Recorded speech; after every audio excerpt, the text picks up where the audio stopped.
The financial largesse that flooded Cuba could have been used to address the country's festering social problems. Hunger, illiteracy, subhuman housing, a high infant mortality rate, and the dispossession of small farmers had been facts of life in Cuba throughout the island's turbulent history. It is true that Havana had one of the highest standards of living in all of Latin America, but this prosperity was not spread evenly throughout the nation, and as the decade wore on, the gulf between the haves and the have-nots continued to widen. To those who cared to look below the surface, it was apparent that Cuba's startling economic windfall was not being used to meet the needs of the people, but rather to pad the private bank accounts and pocketbooks of a powerful group of corrupt politicians and American investors. This economic high command would come to be known as the Havana Mob. It is an historical fact, and also a subject of considerable folklore in Cuba and the United States, that the Havana Mob comprised some of the most notorious underworld figures of their day.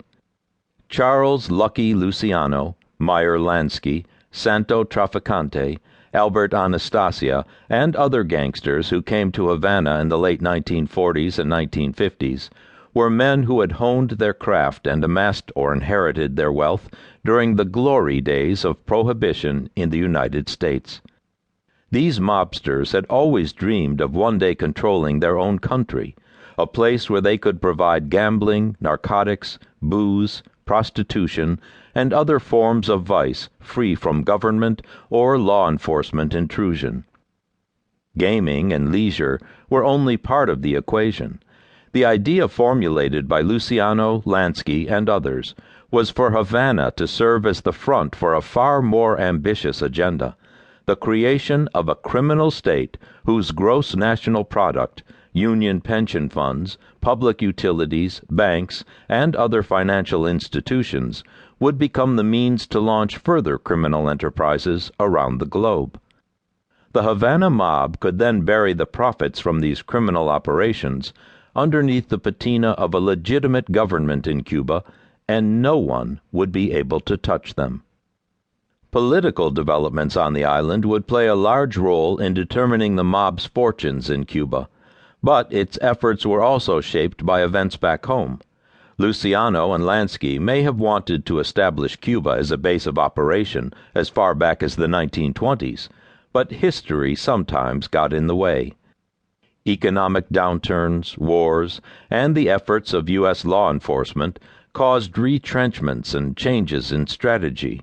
The plan was not formulated in its final form until the post-war years of the late 1940s, and even then there were interruptions.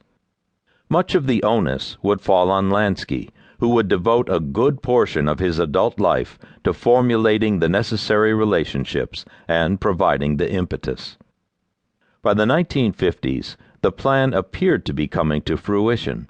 Through force of will, shrewd organization, and the judicious use of political repression, violence, and murder, the mobsters seemingly achieved their dream.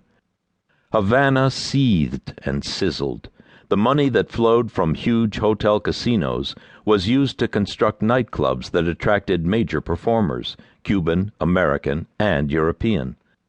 A fabulous epic was created, perhaps the most organic and exotic entertainment era in the history of organized crime.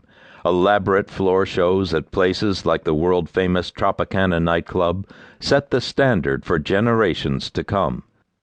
Smaller cabarets allowed patrons to get closer to the dancers, who were scantily clad, voluptuous, and sometimes obtainable. Varying levels of burlesque clubs and bordellos were sprinkled throughout the city. Havana had always been a place of great music, but in the era of the Havana Mob, a generation of musicians found their voice. In the late 1940s, arranger Damaso Perez Prado and his band, along with other renowned orchestras, created a craze called the mambo. The mambo was both a type of music and a dance, a sensual transaction between two people engaged in mutual seduction. The mambo was the unofficial dance of the Havana Mob, and the sultry Latin rhythms that